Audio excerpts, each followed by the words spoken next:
আমাদের শক্তি কি? এখন আমাদের শক্তি বেশি শক্তি। এখন আমাদের শক্তি কি? কার কত দল বড়। এখন আমাদের শক্তি কি? কে কত পপুলার, কে কত ফোকাস, কার কত ভিউ বেশি,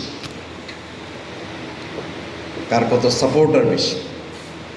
অথচ ইসলামের সৌন্দর্য, এবং যখন মানুষ একটা সুন্দর সমাজে বাস করত, সে সমাজের হাতিয়ার বা অস্ত্র বলতে, শক্তি বলতে যেটাকে বোঝানো হতো, সেই জন্য আল্লামা ইকবালের একটা গল্প আমি মাঝে মধ্যে বলি।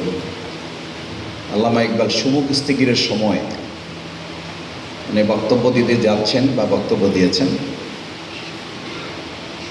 তো সুমুখস্তিগিরের সাথে তার গল্পের কথা বলা আছে।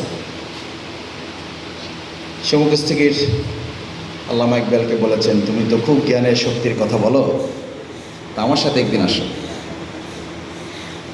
আল্লামা ইকবাল ভাবলেন বেচারা একটা অনুরোধ করেছে, একটা আহ্বান জানিয়েছে, তো ঠিক আছে।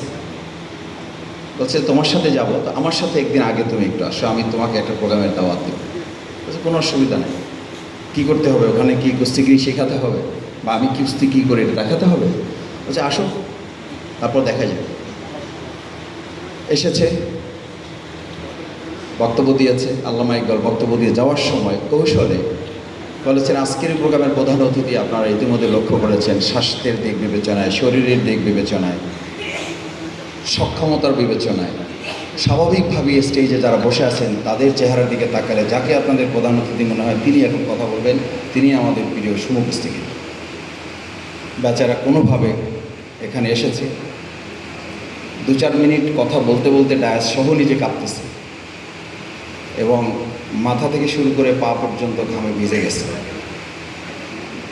তো যেতে যেতে শেষ করে কোনো রকম আল্লামা ইকবালে কানে কানে বলতেছে যে আমি বুঝতে পারলাম না, 24 ঘন্টার মধ্যে 18 ঘন্টা কুস্তি করি, ঘাম বার করতে, সোয়েটিং করতে আমাকে এত কিছু করতে হয়, আর এখানে 3 মিনিটে আমার পুরো শরীর ঘামে ভিজে গেল এবং আর বেশি দাঁড়াতেও পারলাম না।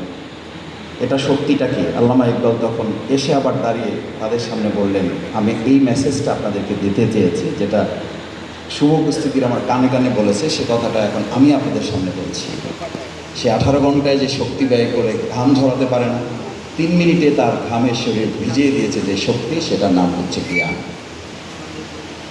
অত্যন্ত দুর্ভাগ্যের ব্যাপার বলতে হবে, যে দেশে আমরা বাস করি সেই দেশে সুমুখস্তিগিরের সংখ্যা বৃদ্ধি পাচ্ছে, কিন্তু জ্ঞানের শক্তিতে আমাদের এই দেশ, সমাজ, রাষ্ট্র, বিশ্ববিদ্যালয়, আমাদের এই আঙ্গিনা পরিচালনা করার সংখ্যা ক্রমান্বয়ে কমে যাচ্ছে বলে আমাদের এখন ট্রাফিক সিগন্যাল বাস্তবায়নের জন্য আমাদের ছোট বাচ্চারা যখন তাদেরকে আমরা বলি যে এখানে দাঁড়াও, তখন তারা বলে এখানে দাঁড়াতে হবে কেন?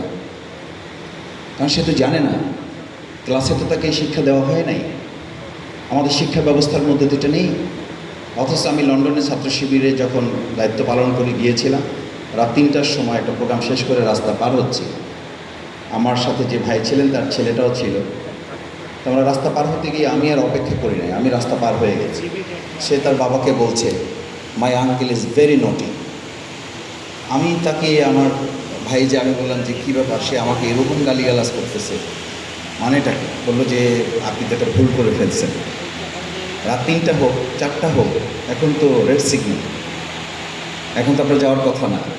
এটা সে খেয়াল করেছে যে আপনি রাস্তা কেন পার হলেন, এখন কোনো গাড়ি নাই, সব ফাঁকা, ঠিকই আছে, কিন্তু সিগন্যাল তো আপনাকে মানতে হবে। এই যে তাকে একটা শিক্ষা